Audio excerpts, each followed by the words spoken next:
Hey everyone, a Reddit thread by PonyOfMacaroni got a lot of attention a little while ago by bringing the topic of bunny hopping into the mainstream conversation for Apex Legends. So I wanted to talk about it a little bit from a beginner's point of view, with a short explanation of what it is, a demonstration of one way you can do it in Apex Legends, and why it might be useful. Bunny hopping is a skill-based exploit, a technique that has existed in first-person shooters since Quake, that players use to gain more speed than they otherwise could normally achieve. Thanks to the way these game engines developed, later games such as Counter-Strike and Natural Selection on the Source engine are similar examples of how highly skilled players could use bunny hopping to get around faster and make otherwise impossible jumps. Fewer games today allow bunny hopping as hyper-realism in movement has become more popular, but the technique still exists to varying degrees in some games, Apex Legends being one of them. So let's take a look at what this looks like in Apex Legends. Bear in mind I'm not a professional player and that people have found multiple ways of doing this. So what you see here is the method that I chose to use while experimenting in 15 minutes or less and decided that this was the easiest way for me to try it out as a beginner. But I recommend watching some other videos of more experienced players in case they have methods that might be able to do this even better than me. So firstly, you need to change a couple of keybinds. You'll need to use your crouch slide ability, but this technique only works when you have it set to hold rather than toggle. For this reason, even though you don't need to do this, I find it easiest just to remove the keybind for toggle so that I'm only crouching when holding. Secondly, you want to bind an easily spammable key to jump, so that it's easier to hit the timing on your jumps. Most people use scroll up or scroll down, and I've opted to use scroll down on my middle mouse. Now that you've done that, here's the basic premise.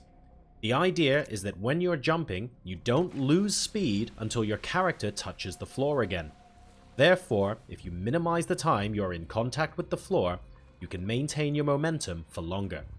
There are subtleties to this depending on the game. For example, in Counter-Strike you could actually keep gaining speed as a result, but the general idea behind this technique remains the same.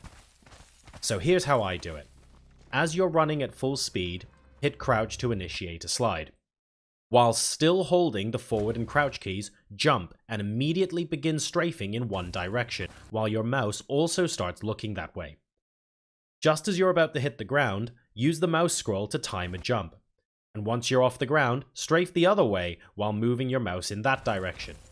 The end result is a constantly jumping left-right motion with some forward momentum.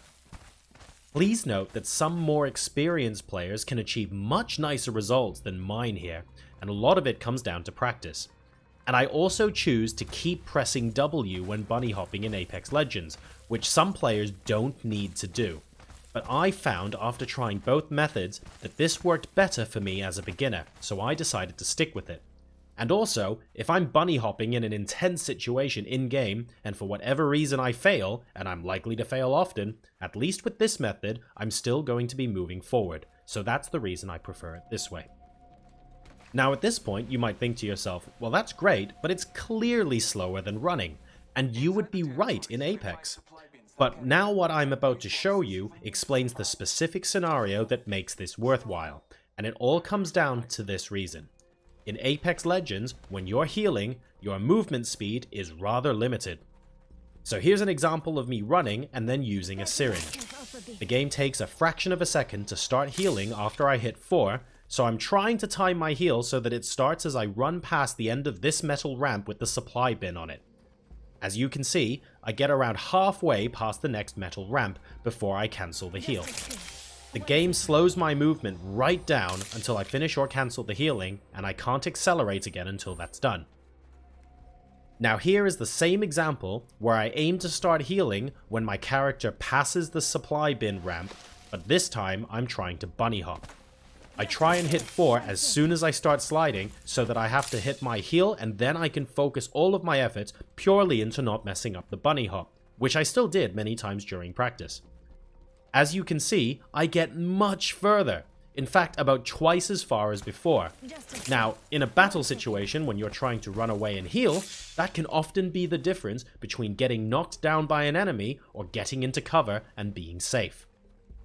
I hope this was a useful introduction to bunny hopping and a nice starter explanation for how I started practicing myself as a beginner in 15 minutes or less. And if you're interested in using it as a technique when you're playing as well, then feel free to try out the method that I've explained here, but also don't forget to take a look at the videos of some of the pro players and more experienced players that might be able to do it even faster. I hope you've enjoyed the video. If you've liked it, please smash the like and subscribe buttons. Thanks, and I'll see you next time.